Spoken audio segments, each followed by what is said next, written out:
Welcome to the Tudor Dixon Podcast. Today we are going to be talking about a really hard subject. I know we've had some conversations about SSRIs, and I think, we've gotten a massive amount of feedback on that. I think that some people feel like they don't want to hear this story about medications, and then there's other groups that are wanting to say, my goodness, this happened to me. It's really hard to talk about. And I'm so glad I'm hearing it about someone else. So I know I'm not alone in this fight. And I've had a lot of people reach out to me and kind of say, I've experienced this. And for me as a mom, I want to continue talking about this subject because I think so many people have made the decision to either be on these medications or put their children on these medications and not understanding the real outcome that it can have, the side effects that we can be dealing with. And I've actually had other parents reach out to me and say, I listened to what you said and what your guests were saying, and I've decided to either come off of these medications myself or take my children off of these medications. Our guest today approached me and we kind of, I think I told a story about her because I had heard her story through another doctor. And so graciously, she agreed to come on. I'm so glad today because we have Rosie Tilley with us. She is not only someone who has suffered some of these side effects, but she also formed her own network of PSSD survivors, I guess I would say, and sufferers. So thank you so much for coming on today to talk about this. Oh, well, thanks so much for having me. I really appreciate it. Absolutely. Absolutely. So tell us a little bit about your experience, because if I remember correctly, it was Dr. Joseph who was talking about your story and saying, you were a young woman. Well, you're obviously still a young woman when this happened, and it was kind of stunning to you. And there was sort of this uprising around you of people that were like, "This isn't happening." Yeah. I'll try and keep my story as brief as I can, but basically in 2020, when all the COVID lockdowns and everything were happening, I went through a really bad period. Just mentally, I went through what I would kind of describe as like a depression and anxiety, just a really, really rough period mentally. And I did what everyone is encouraged to do, which is reach out, go see your doctor, all of that. And I ended up getting put on Lexapro. I was sent to a psychiatrist and then he prescribed me Lexapro. I took the drug for 4.5 months, had horrible side effects on the drug. And to this day, I have had permanent sexual dysfunction, emotional blunting, just complete changes to like my perception, sensory experiences.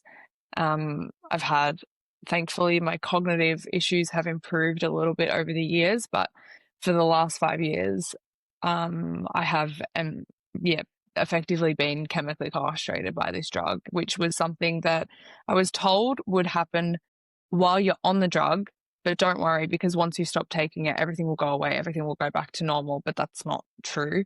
I stopped taking the drug on this. I remember the last pill I took was like half a tiny tablet on December 7th of 2020. And it's, now we're in October of 2025. And I almost feel as if I've taken the drug this morning. That's how strongly I'm still affected by these adverse effects. It was something I was never warned about. I would never have taken it if I knew that it would persist for half a decade, if not more, or even, if people say it takes that long to come back. I would never have gone down this route, but here I am. So when you say they said it would happen only while you were on the medication, did you think when they said that, they actually said you'll feel nothing, you'll have these terrible sexual side effects, or was it like you might have this? You might have this. Did they explain what that could be, or did they just say sexual side effects? I had to it was quite strange, really. When I was first put on the medication, I was given a very brief 1-sentence warning about it. So I guess it kind of like, relieved any anxiety I had about taking the medication. But it was only after maybe a month of being on it and I came back to the psychiatrist and I literally said to him, these side effects are out of control. Like, I can't, like, this is not helping me, essentially. And that's when he was like, oh no, you know, all of these effects is usually, he tried to convince me that if I stay on the medication long enough, my body will adjust to the medication and the side effects will go away. And he even upped the dose. And I just was completely, you know, I was sitting there in his office. He had all his like academic accolades on his wall. So I was just like, this guy is the guru. Like, he obviously knows what he's doing. But I later found out he clearly didn't, because I am here with all these side effects years later. But yeah, I was just never really told how severe this could be. It's not like a normal sexual dysfunction. It's like a complete chemical castration. And I was never warned in any capacity that that's what this would be, and that it would persist. When you say a chemical castration, what is that? Yeah. What does that mean to us? Does that mean that you just it's almost as if you have no desire at all? You cannot have a relationship? It's so much more than that. It's my body physiologically is no longer able to be sexually aroused in any form. Literally, the way I describe it is like, if you consider your own libido and sexual arousal like a light switch going on, it's almost like someone's pulled the plug out of the wall and you turn the switch on at the wall and nothing happens to the light. So that's essentially what's happened to my body. It's like my entire nervous system has been, I don't know, like someone stuck a fork in a PowerPoint and it's just completely broken. I'm unable to feel anything like what I used to be able to feel prior to taking this medication. And obviously, like, this has had ongoing effects to me, like mentally, physically, personally. But yeah, it's so much more severe than not having a libido. But I know for some people with PSSD, their most severe symptom is they might have a missing libido. But it's not just like, oh, I don't feel like having sex right now. It's I am unable to feel, like, even if I try, even if I don't feel like this and I'm trying to feel something, I literally am unable to feel anything. So it's a lot more severe than just a lowered libido. I would almost argue that it would be no libido whatsoever. You essentially become completely asexual. I mean, I don't want to insult you, but it almost sounds like brain damage. Like, it's like your brain doesn't function in that area. Yeah, well, I've thought long and hard about what this could be. I'm like, is this some form of brain damage? Is there something that, like, my neurons in my spine no longer connect to my brain? Like, what is going on? They don't know, essentially. But I can't fathom that you have a drug like this that goes to so many people. And I would argue that SSRIs are probably some of the most prescribed medications out there, that it could chemically castrate a person, and a young person, I mean, any age person, that it could chemically castrate you, and they have no responsibility to even look into how it's happening or have an explanation. I think that's one of my biggest learnings from this entire experience, is realizing that the studies for these drugs only ran for a maximum of up to 12 weeks, most of them. And once the study's finished, these companies are not required by law at all to evaluate what side effects did you experience during having the medication, during the treatment. And they're not required to follow you up 6 months later, 12 months later. Hey, Rosie, I saw during this clinical trial that you experienced sexual dysfunction. It's been 6 months since you've stopped it. Do you still have these effects? And I feel like because there's all these little loopholes where they don't have to do this, they're not going to do it. So when you actually look at the research, the sexual side effects of SSRIs have not been studied in any capacity in the long term. The only people that have studied this, it seems kind of bizarre, right? Because you've got so many people that take these drugs for so long. We put children on them. You know, I was 20 when this happened to me. I was an adult. I essentially consented to this. It was uninformed consent, but I consented. Like, there are a lot of people putting their kids on these medications as young as 8 years old in the US. I'm not sure about Australia, but they genuinely don't realize that we have no idea if these drugs are, well, they are obviously affecting people long-term sexually, but Permanently. like, yeah, exactly. But there's never, I remember Audrey Barrick is she's a long-time sufferer of PSSD. I think she got this in the 90s, and she's now in a later stage of her life, and it's just affected her for years. But she said this quote, and it was something to the effect of, no study has ever followed the course of SSRI-induced sexual dysfunction after a patient has stopped taking the medication to evaluate when and to what degree the side effects actually resolve. So we know that people get the side effects whilst taking the drug, and the pharmaceutical companies list that, but they do not tell you how long it could last for or how severe it could be. I mean, this is in the DSM, like this is in the Diagnostic and Statistical Manual of Mental Disorders. It says that SSRI-induced sexual dysfunction may persist after stopping the agent. They just don't tell you. That's insane. it. Yeah. That's so insane to think that you could put your own child, you could castrate your own child and not know.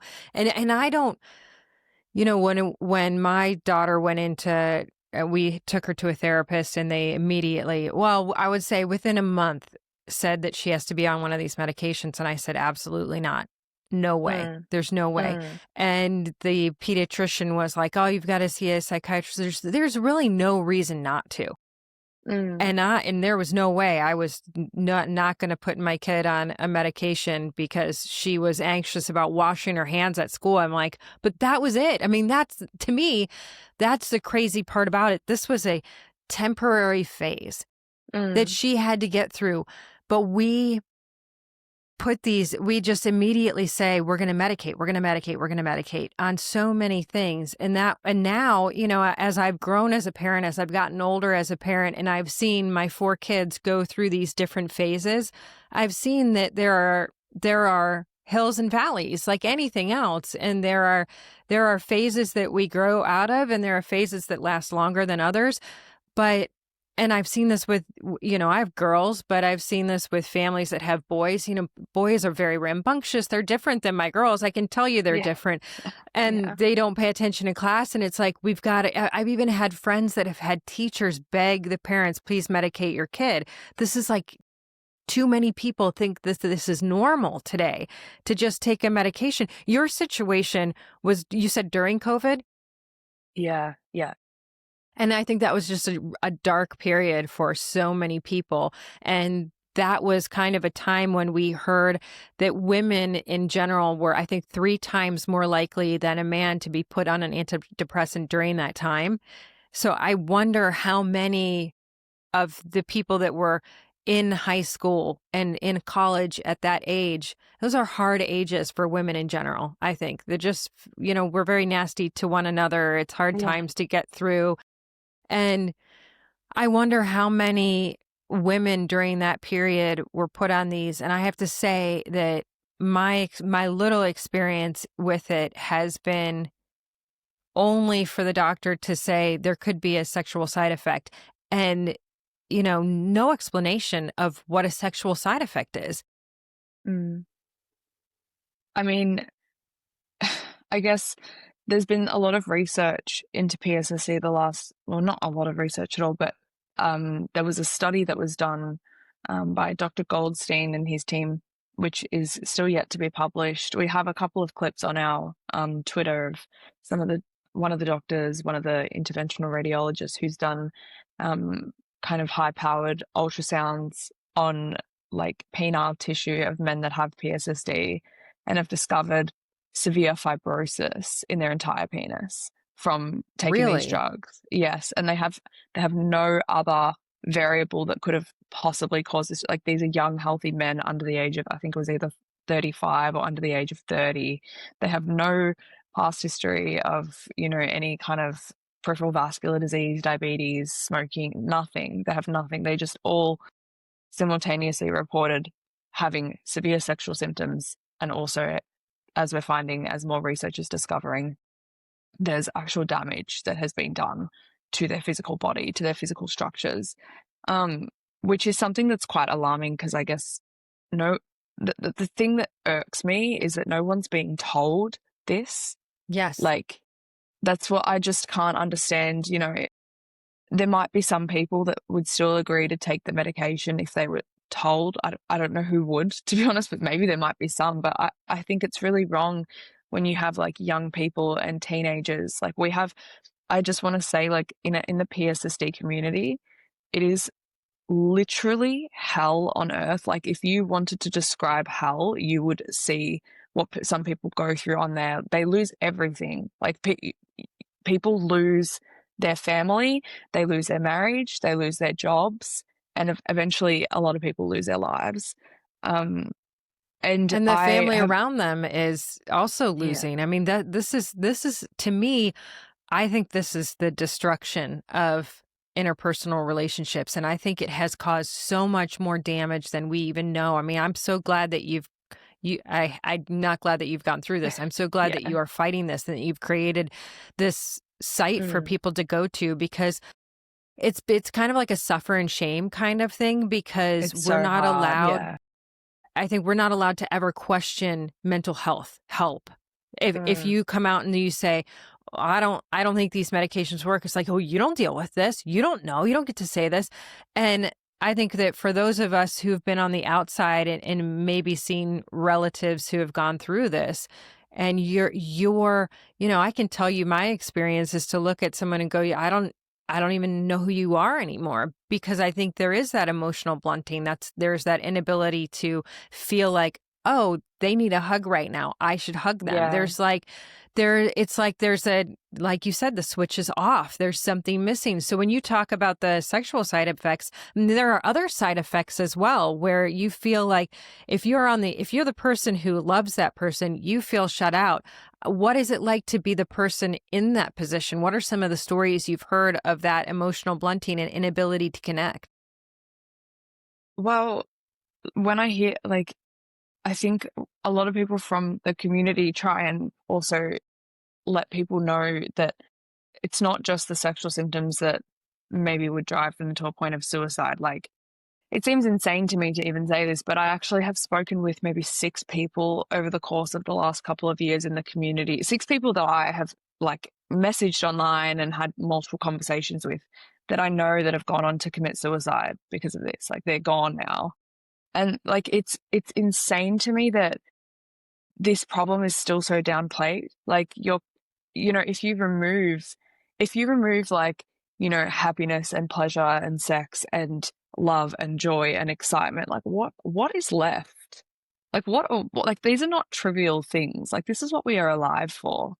And I just feel It's like the human experience. Exactly. And if it's completely ruined for someone permanently, well, they feel like, that they've got nothing to live for. A lot of people feel like so betrayed by the healthcare system, that also the fact that this problem is not being taken seriously sends a message to all these people that your lives are really not of any value.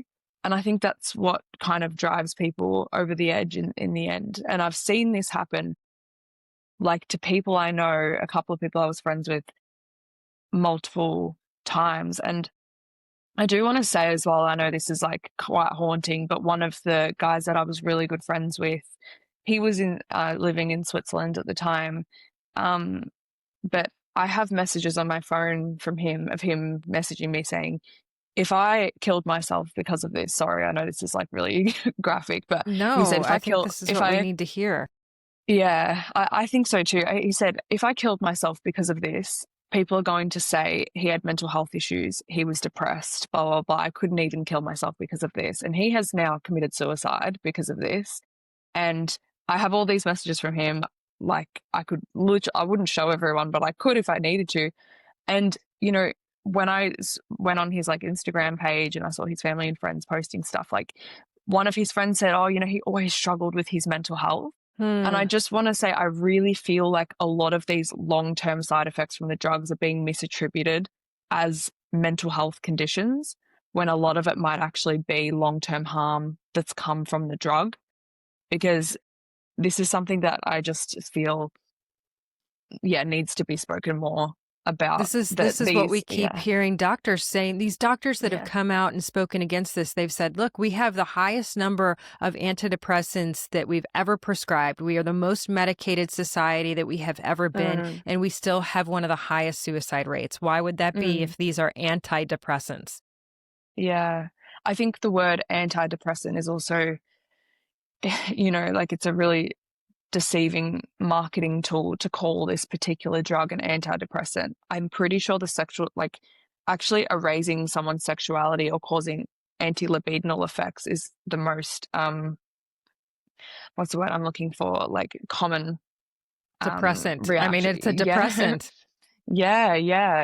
It's like basically, yeah, the anti-libidinal effects are the most common reaction to these medications. So I think if these weren't called antidepressants and they were called libido blocking drugs, I don't think people would have the same kind of response to them.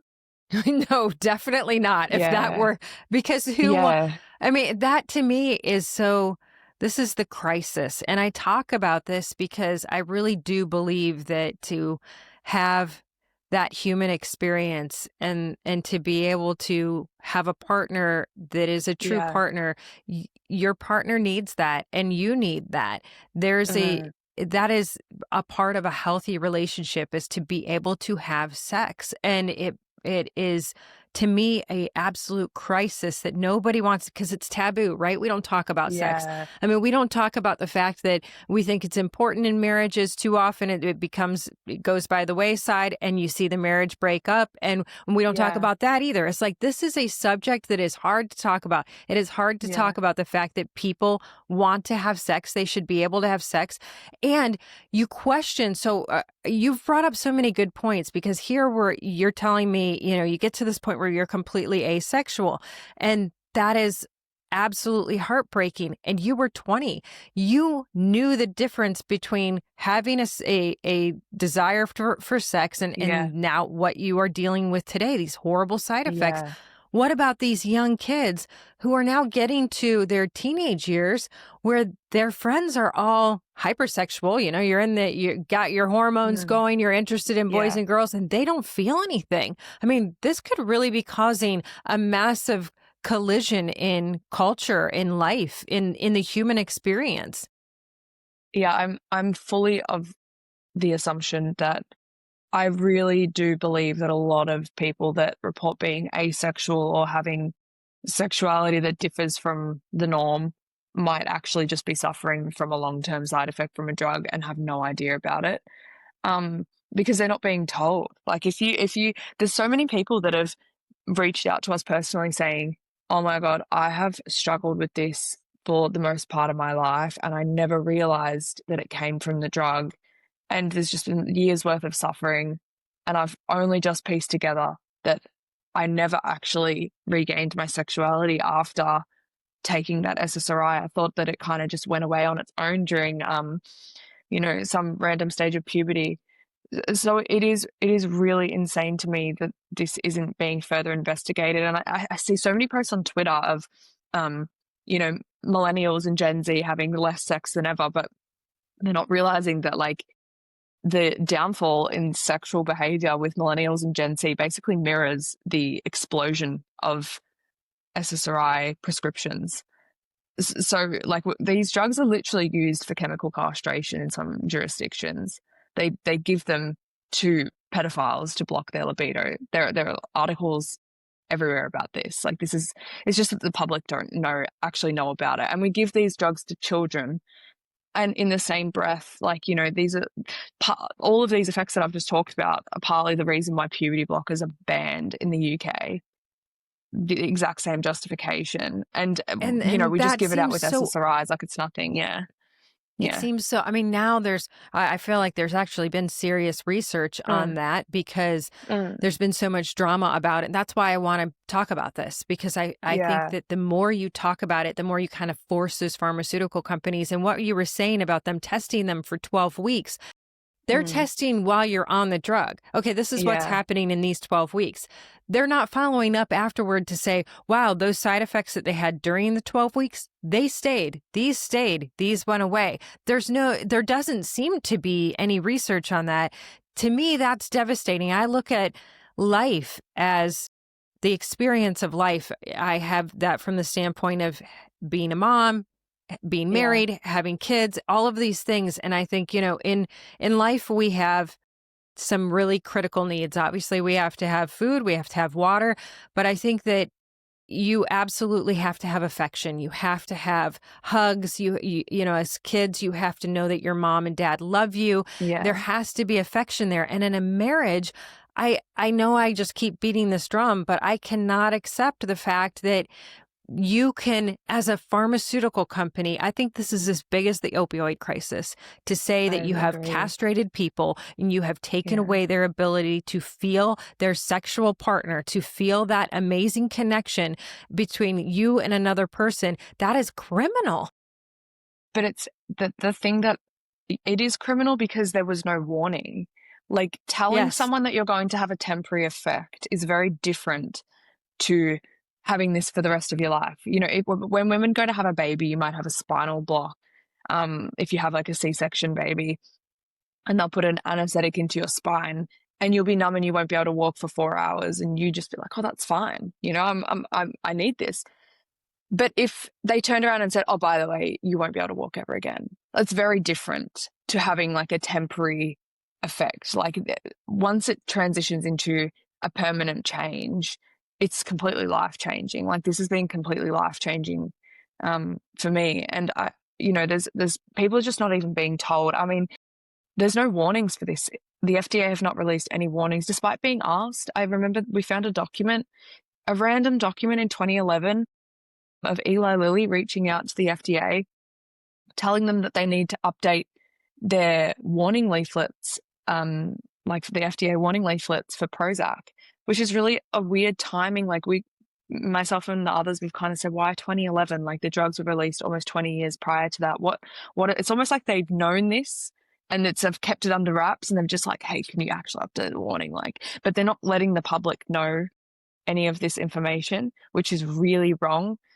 We found, there was testicular toxicity in rats on juvenile rats when they first tested this in Europe, there was a lot of ambivalence of whether or not they actually wanted to accept SSRIs, as part of the EMA, the European Medicines Agency. They weren't sure if, using SSRIs for children was ethical. Like, we have found internal emails and stuff like this.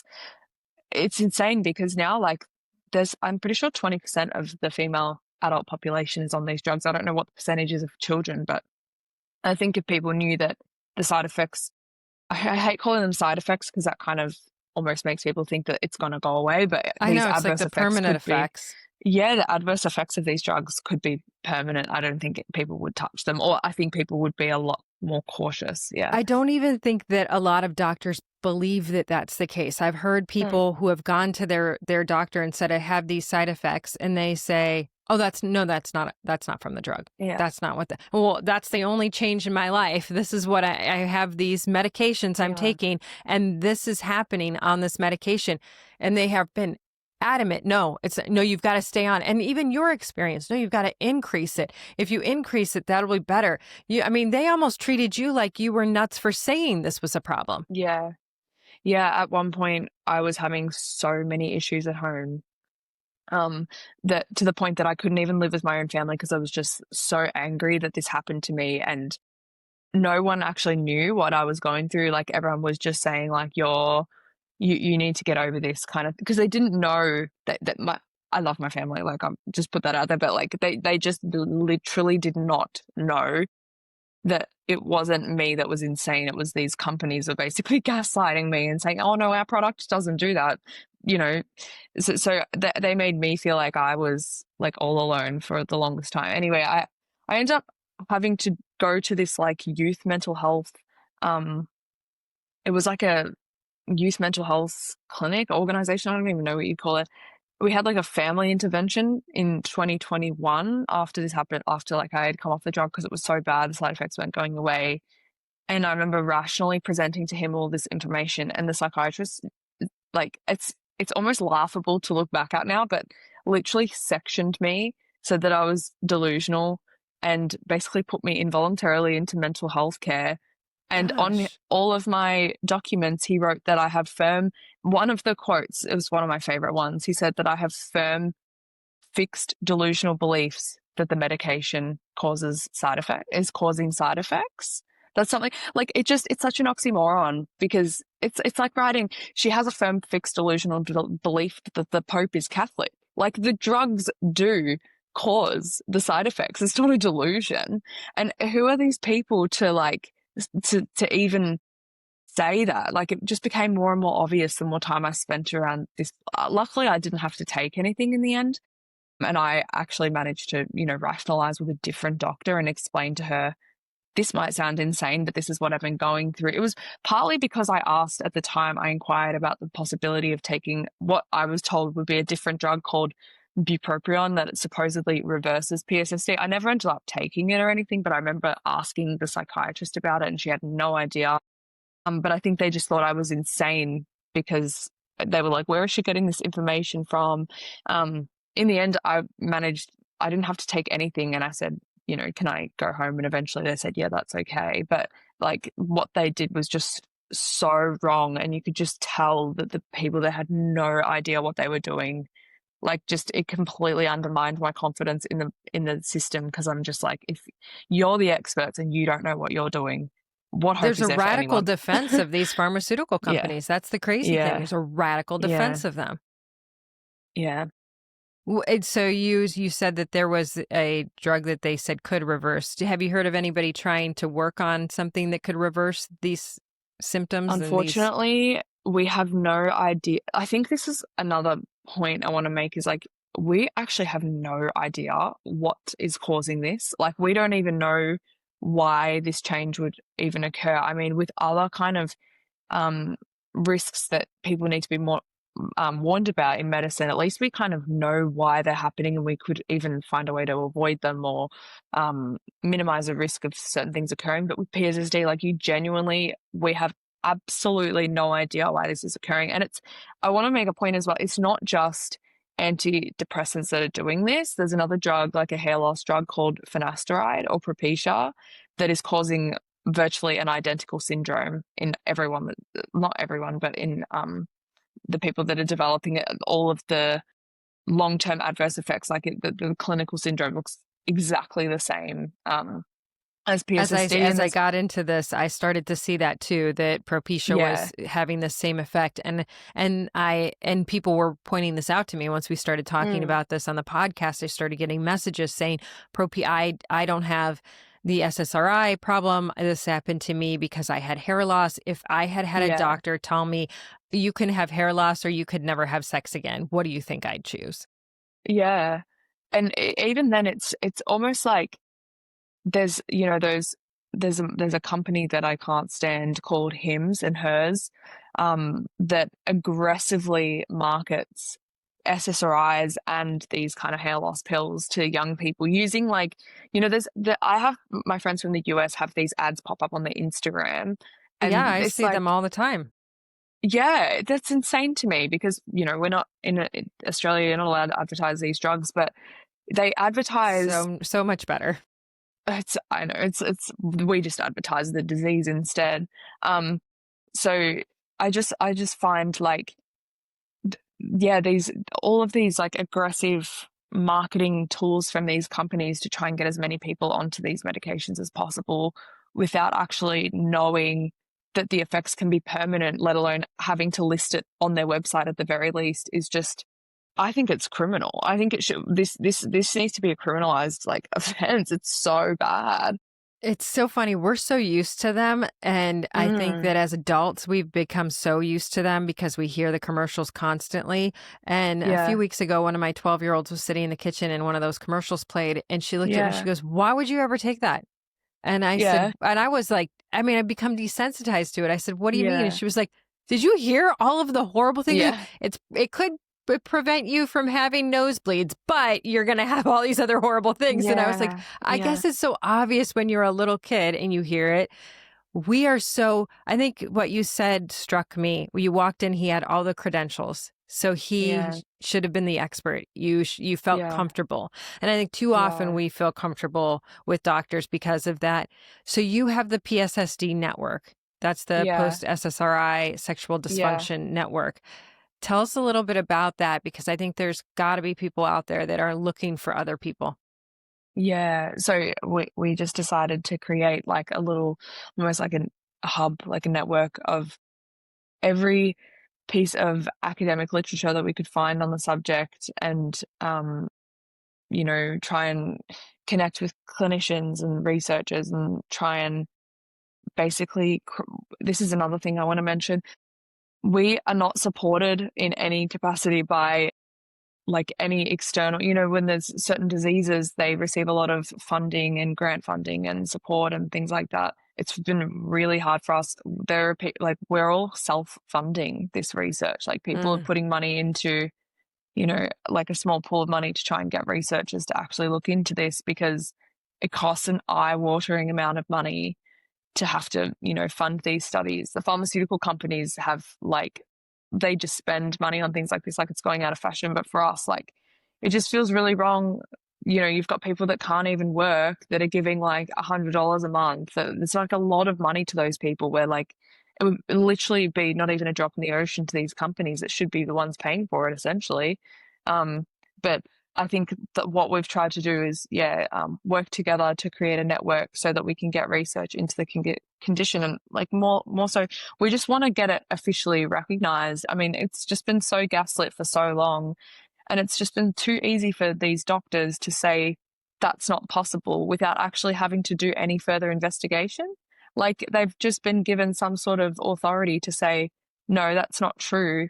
Well, there's obviously a huge bias there, because a lot of these doctors are paid by the pharmaceutical companies. They have every intention to promote the drug and downplay our stories, yet they're the ones given authority to do so. Like, there's this woman, her name is Anita Clayton, for example, and she's taken so much money from these pharmaceutical companies. She's a psychiatrist, but she has made so many comments about how this isn't possible and all of this stuff, when she's simultaneously getting paid by the pharmaceutical company to promote her drug. And I remember once she even said, it's not possible for this drug to cause PSSD. And in the same breath said, oh, our drug actually could be really helpful for these conditions. So there's like, her lies aren't even making sense, because there's just holes in her story everywhere. But yeah, like, there's so many people like that they hold, but that's what's so wrong, is like, they hold the position of authority, and they make these massive decisions that, because they have all these letters next to their name and their accolades, we get ignored when we're the ones telling the truth. But yeah, so I guess our work has just kind of been to just raise awareness and get people noticing this issue, because and that's another thing, like, it's so hard to raise awareness for this. I mean, coming on camera and like speaking about this issue is not easy, because in the back of your head, you're always like, are my colleagues going to see this? Like, I really don't want anyone from my work to know about this. Like, I'm a very quiet person usually.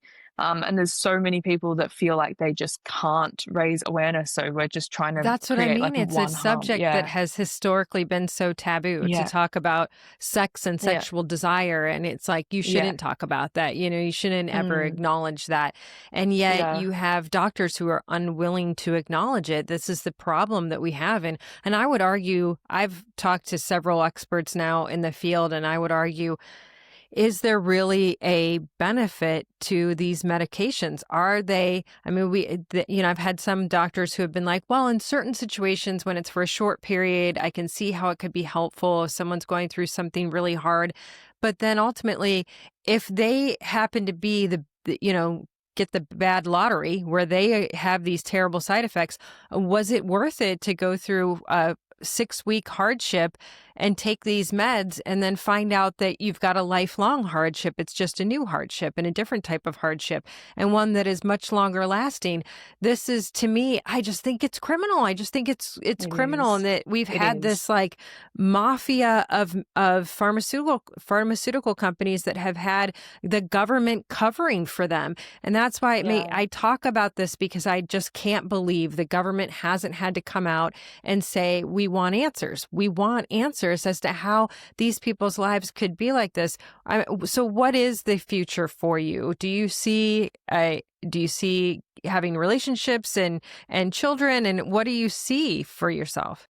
Honestly, like, I think this has been the hardest part, is like, I wake up every day and I just feel like since the day I got this, every day I'm like, I don't know what to do.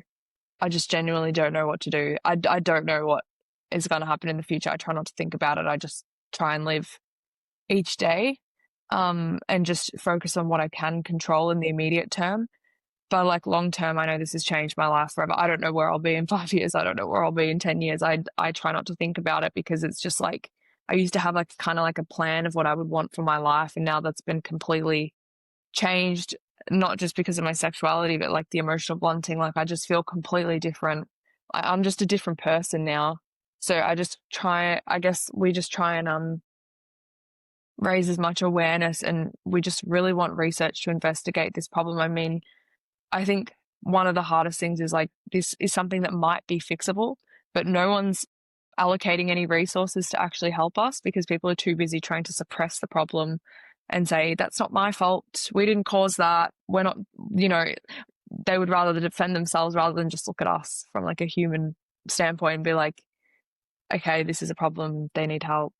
We just really need sorry. That's why we're doing this, is hopefully someone sees this and they say, this is enough. We don't want our loved ones to go through this, and we don't want to go through this. I mean, this is, like I said, I can think of nothing more cruel that you would know, but it's not impossible, because I mean, we had the guy on here that he wrote the book about Johnson & Johnson. I'm looking at Sarah because she's got all of these, she's scheduled all of these and she knows who these people are. And he exposed all these. I mean, they knew for years that they were hurting women with the devices they were putting into them, with the medications, and yet they were suppressing that. So you're not crazy. I mean, this does happen. And that's why we want to get this out there, so that people can hear this, and there can be an uprising against this, and say, like, we can't let this happen to our young people in this country, in this world. I mean, you talk about 6 people that have committed suicide. The suicide rate keeps climbing, especially for women. And it is climbing in the category of people who are on these medications. And that should be enough. That should be enough. Just the idea that people have said, I can't do it anymore, I can't live like this anymore. That should be enough that the government or somebody should be stepping in and doing something. And so I commend you. I commend you for doing this, because I'm like, I don't know how you do. I mean, you're amazing. I am so impressed with you. Thank you. It's honestly been so hard. Like, I'm not just saying that, but it's such a hard topic to talk about, because at the end of the day, I can't think of a more deeply personal topic. So this is just not something that, or even not just personal, but something that could be made fun of, or you could be left feeling humiliated. This has just been like so difficult, but I also just feel like if we don't say anything, no one's going to know about it.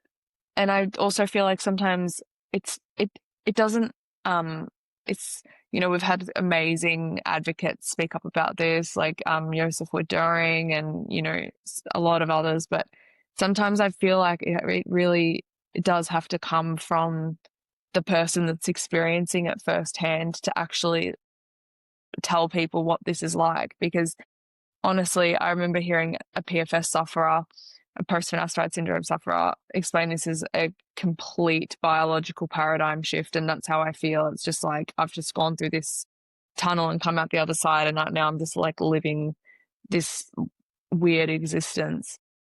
But I think today we look back at the years of lobotomies and we go, how could Yeah, that have ever exactly. happened? And yet this feels like a chemical lobotomy. It absolutely does. Like, even when I listen to music, it doesn't sound the same. I still have ringing in my ears. I still have, visual snow. There's a lot of other things that I have on top of the sexual side effects and emotional blunting things. But yeah, I just want people to be aware that these drugs have not been studied in the long term, and we actually don't, like, Joanna Moncrief talks about this a lot, but this is basically a massive experiment. We don't know what the effects of these drugs are over the long term on, children or even adults. And yeah, it's I don't even know what to say, to be honest. It's just been so difficult because people tell you that it's not real, and I'm like, no, I'm definitely experiencing this. Like, I don't have a choice. Mhm. No, I'm Mm. so impressed that you came on Thanks. to share it. I mean, honestly, I just think you're so brave, and keep going, keep doing this. Thanks. If there's anything that I know my audience would feel the same way, if there's anything Yeah. that we can tell you is like, God has a plan for you. You are Yeah. clearly you are a voice that most people couldn't be. And I know, I Thanks. feel all of those feelings for you, that concern of, should I feel embarrassed? Should I feel like I Yeah. can't discuss this? But I'm like, you are so brave. Like, what an amazing Yeah. woman you are that you can go out and do Oh, this. yeah. I think it just came from a real, oh, my dog's right here now, but yeah, it just came from a real point of, like, there was literally nothing else that we possibly could do than to just start telling everyone what they've done to us, essentially, until so much is time that someone actually does something to try and help us. Because if we don't do this, nothing's going to change, and they'll just be, yeah, we'll never kind of get out of that little hole that we were in. So thank you so much, though. That's so kind of you. No, thank you. Thank you for coming on Yeah. today. Rosie Tilley, Yeah. thank you. I appreciate you. I think you're amazing. Thanks. Keep going. Thank you for coming on. Thanks so much for having me. Thank you. Absolutely. And Thanks. as always, thank you all for listening to the Tudor Dixon Podcast. You can get this podcast on the iHeartRadio app, Apple Podcasts, or wherever you get your podcasts. And you can watch it on YouTube or Rumble at Tudor Dixon. And join us next time. Have a blessed day.